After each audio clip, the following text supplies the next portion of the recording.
মা, বাবু, মা কি করছো? এই তো একটু রান্না করছি বাবু।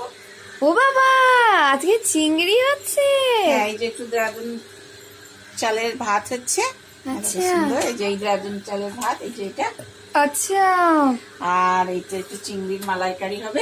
ও। এই দেখো, এই দুধ দিয়ে করবো, এই দুধ দিয়ে। ও আচ্ছা, এই দুধ দিয়ে কোকোনাট মালাইকারিটা- মিল্ক। হ্যাঁ, কোকোনাট মিল্কে করবো, তারপর দেখাবো হ্যাঁ। কেমন হলো। এখন কি তুমি লেবুর রস মাখিয়ে রেখে হ্যাঁ, দিয়েছো? এখন একটু লেবুর রস মাখিয়ে রেখে দিয়েছি। এবার আচ্ছা, এটাকে ফ্রাই করবো সুন্দর করে, তারপর আমি করবো, কি করে করবো সব দেখাবো তোমাকে। ঠিক আছে। ঠিক আছে।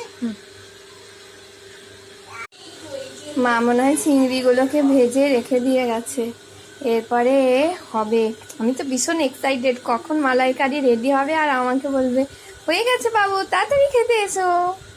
তোমরা দেখতে থাকো, এরপরে আবার আমি এসে তোমাদের দেখাবো।